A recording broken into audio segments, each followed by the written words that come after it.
There is a specific kind of silence that kills more dreams than failure ever will. It is the silence of a beautiful, comfortable room where nothing ever happens. Most of us are sitting in this room right now, holding a cup of coffee and looking at a closed door. We tell ourselves that we are preparing. We say that we are waiting for the right moment, the perfect level of confidence, or the day when our English is finally good enough to speak our truth. We call this place the waiting room. It is not a zone of comfort. It is a sophisticated trap designed to keep you safe from the very life you were meant to live. Coffee English is on the line, and today, we are going to stop pretending that waiting is a strategy. The danger of the waiting room is that it feels productive. You study the maps, you plan the route, and you analyze every possible mistake you might make once you walk outside. But maps are not the territory, and a plan is not a journey. In this episode, we are exploring the heavy cost of staying in the room. We will look at why your brain chooses the safety of a slow death over the risk of a fast mistake. If you have ever felt like you are just a spectator in your own life, watching others take the leap while you stay on the shore, this conversation is for you. We are going to find the exit together because the truth is quite simple. Your life is not a dress rehearsal. There is no second performance. What if I told you that the perfect moment you are waiting for is a ghost? It does not exist in the future because it can only be created in the present. The waiting room takes your energy and gives you nothing but the illusion of progress. It is time to look at the door differently. It was never locked from the outside. You have the key in your hand, but you are afraid of the weight of it. Today, we are going to talk about how to stand up, put down the cup of coffee, and walk out. We are not just practicing listening. We are practicing the courage to be seen, to be imperfect, and to finally be real. Stay with me, because the most important decision of your life is waiting just outside that door.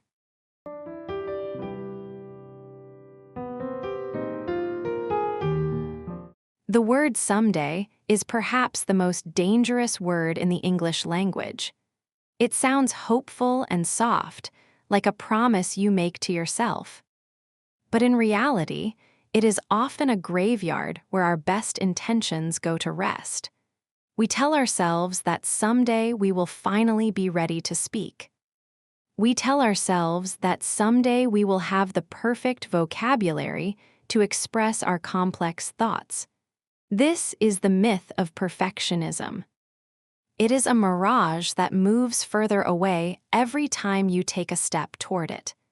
In the waiting room, we become experts at collecting information, but we are doing it to avoid the one thing that leads to mastery, the discomfort of being a beginner.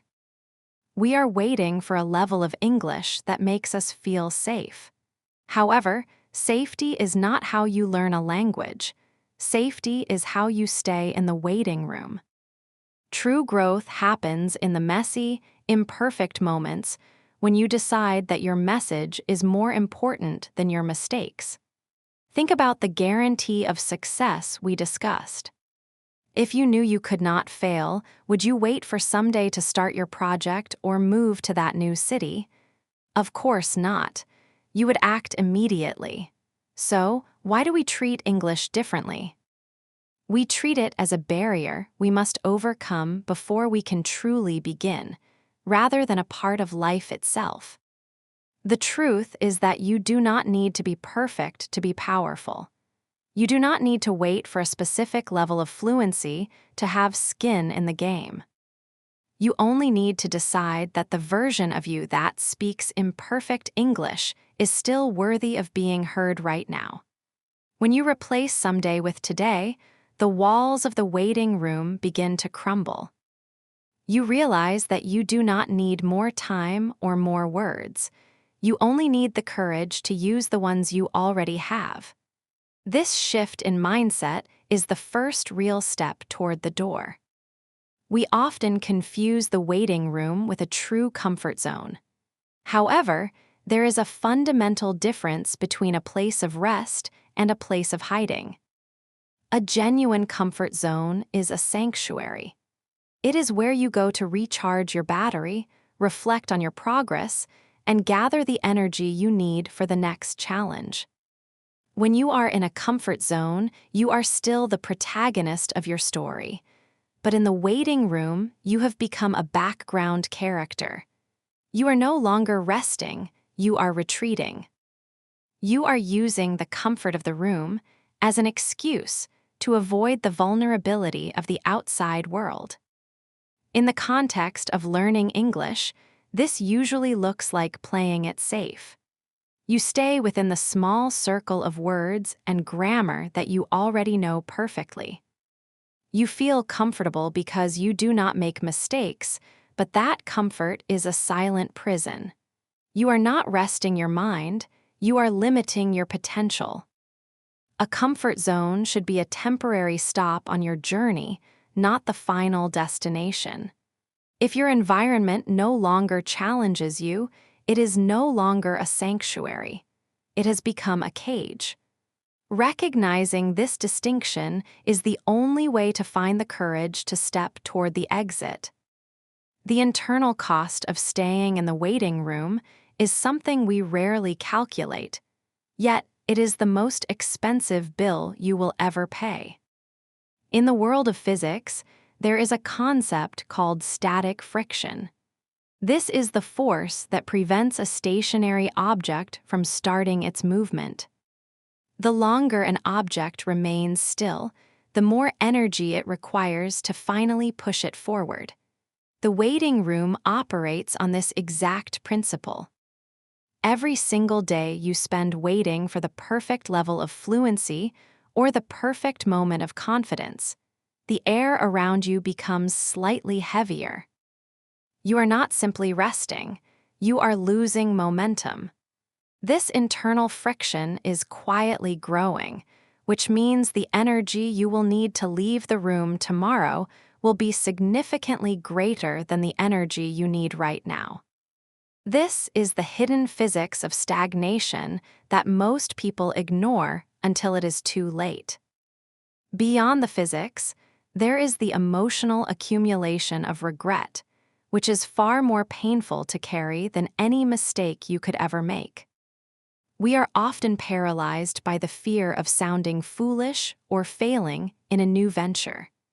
We worry that our English is not elegant enough or that our ideas are not refined.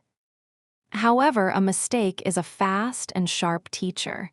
It provides immediate data, it forces you to adjust, and then it disappears. Regret is different. Regret is a slow, quiet poison that does not shout, it whispers. It sits beside you in the waiting room and reminds you of every door you were too afraid to open. When you eventually look back at your journey, you will find that the sharp pain of a failed attempt has faded into a good story. But the heavy, dull weight of the things you never started will remain.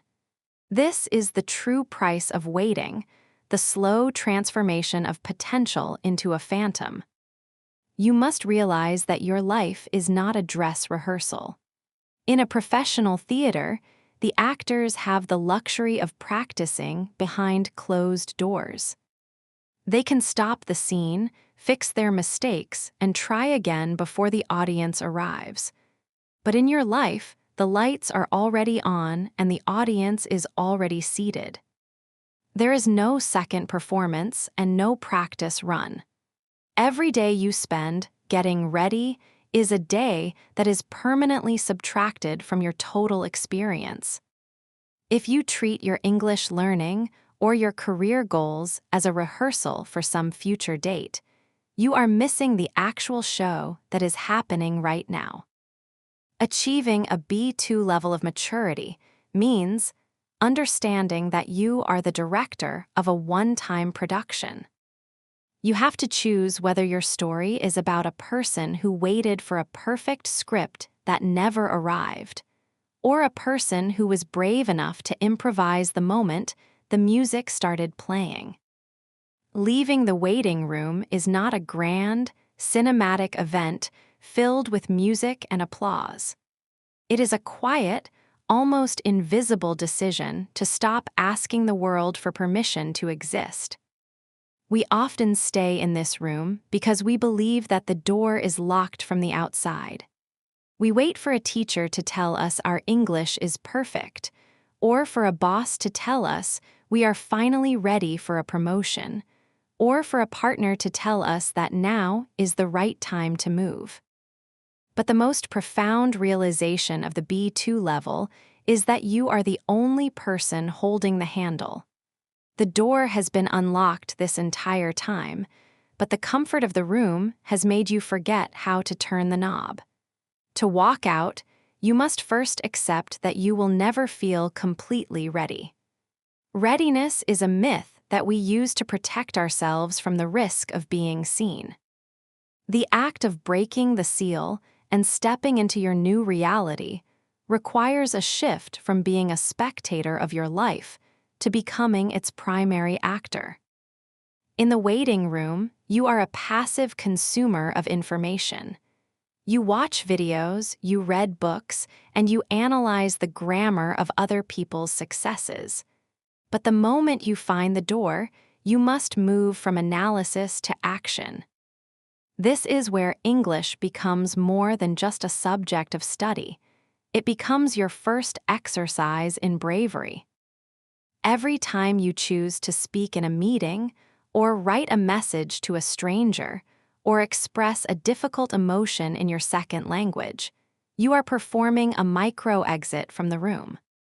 You are proving to your brain that the world outside is not a threat, but a territory of opportunity. The difficulty of this transition lies in the weight of inertia. When you have been still for a long time, the very idea of movement feels overwhelming. You might feel that you need a massive, life-changing plan to justify leaving the safety of your current state. However, the exit is usually found in the smallest possible step. It is the audacity to be imperfect in a high-stakes moment. It is the willingness to have skin in the game when you have no guarantee of the outcome. You don't need to see the whole mountain to take the first step toward the summit. You only need to trust that the path will reveal itself once you are actually walking on it. As you stand at the threshold of the room, you might feel a sudden urge to turn back. The familiar beige walls and the warm coffee will tell you that it is safer to stay and study for one more day, one more month, or one more year. This is the final test of your sovereignty. To pass it, you must realize that the cost of staying is now higher than the cost of leaving. The someday you have been waiting for is not a date on the calendar. It is a state of mind that you must claim for yourself. When you finally step through that door and feel the cold, fresh air of reality on your face, you will realize that you were never a prisoner of the room. You were only a prisoner of your own hesitation. The world outside is vast, messy, and beautiful, and it has been waiting for the version of you that is brave enough to show up exactly as you are. The final step of this journey is perhaps the most difficult because it requires you to trust the invisible. We have spent this time together looking at the walls of the waiting room, analyzing the fear, and understanding the heavy cost of our hesitation. Now, as you stand at the threshold, the room behind you is fading. It is no longer a place of safety, it is a place of the past.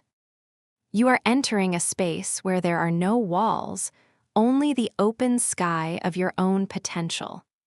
This is the moment of true transformation where the knowledge you have gathered becomes the power you exert. You are moving from the safety of the shore into the deep, unpredictable water of your actual life. I want to share one final tool with you, something to carry in your pocket as you walk forward. It is our coffee phrase for today, to make it count. This is a beautiful and direct expression that carries a lot of weight. It means to do something in a way that creates a meaningful result, or to ensure that your time and effort have real significance. You might say, I do not have much time to study, so I need to make every minute count. Or perhaps, this is my one life, and I am going to make it count. It is a phrase of responsibility and deep respect for the present moment. It reminds us that the value of our time is not found in some distant future, but in the quality of our current action. When you speak English today, do not worry about being flawless. Instead, focus on making your words count. Use them to connect, to express your truth, and to bridge the gap between two human beings. The same principle applies to your life decisions. The guarantee of success we imagined earlier was never meant to be a real contract. It was a tool to show you that you already have the answer inside you. You are already ready. The world is not waiting for a perfect version of you. It is waiting for the version of you that is brave enough to show up and try. Thank you for spending this quiet time with me today. You have done something very important by simply listening and reflecting. You have moved your internal needle closer to action. As you finish your coffee and return to the noise of the world, carry this silence with you as a source of strength. Remember that the door is open, the path is yours, and every step you take outside that room is a victory. This is Coffee English, reminding you that you can grow calmly and walk boldly. Until next time, stay curious, stay brave, and make every single moment count.